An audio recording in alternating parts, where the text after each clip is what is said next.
Ahmedabad Udaipur national highway પર 6 લેનની કામગીરી થઈ રહી છે ત્યારે કેટલાક ઓવરબ્રિજ પર ડામર ઉખડી જવાના કારણે વાહન ચાલકોને અકસ્માતનો ભય 4 લાઇનમાંથી 6 લેનની કામગીરીને લઈ ચિલોડાથી હિંમતનગર સુધી 3 ઓવરબ્રિજનું કામ ધીમી ગતિએ થઈ રહ્યું છે જો કે 5 ઓવરબ્રિજ તૈયાર થઈ ચૂક્યા છે પરંતુ તૈયાર ઓવરબ્રિજમાં પણ ડામર ઉખડી જવાના કારણે વાહન ચાલકો પરેશાન થઈ રહ્યા છે અનેક વાર વાહન ચાલકોએ NHAI ને રજૂઆત કરી તેમ છતાં સમારકામ કરવામાં નથી આવતું જેને લઈ નેશનલ હાઈવે ઓથોરિટી પર વાહન ચાલકો અને રાહદારીઓએ રોષ પણ વ્યક્ત કર્યો।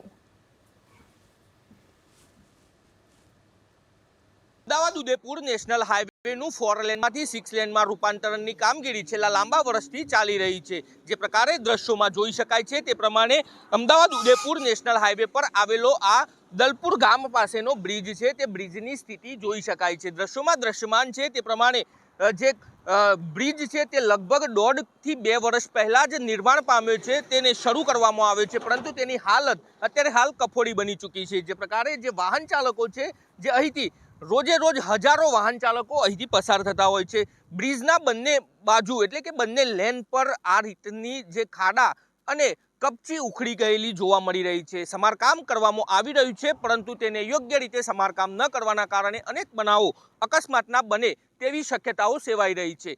આ જે છે આ સ્થિતિ તે અકસ્માતોને નોતરું દેતી હોય તેવું અત્યારે હાલ લાગી રહ્યું છે। બહેરા કાન નેશનલ હાઈવે ઓથોરિટીના છે। સ્થાનિકો દ્વારા વાહન ચાલકો દ્વારા વારંવારની રજૂઆતો છતાં પણ કોઈ યોગ્ય સમારકામ કરવામાં આવતું નથી। નેતાઓ જે અહીંના સ્થાનિક નેતાઓ છે તેઓને પણ સ્થાનિકો દ્વારા વારંવાર રજૂઆત કરવામાં આવી છે છતાં પણ કોઈ યોગ્ય નિકાલ આવતો નથી।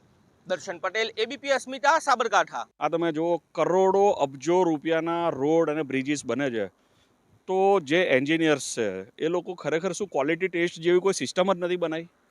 આટલા બધા રૂપિયા તમે ઇન્વેસ્ટ કરો છો, આપણે ફોરેનના રોડ જોઈએ। અમારા એક મિત્ર છે તો એમને પૂછ્યું કે ભાઈ તમારા રોડ કેવા, તો એમણે કીધું કે અમારા રોડ એવા બને કે એક વખત બને 30-40 વર્ષ સુધી જોવા ના પડે। અને આજે ભારતની વાત કરીએ કે ગુજરાતની વાત કરીએ તો રોડ ને બ્રિજ એવા બને છે કે વરસ પણ નથી ટકતા।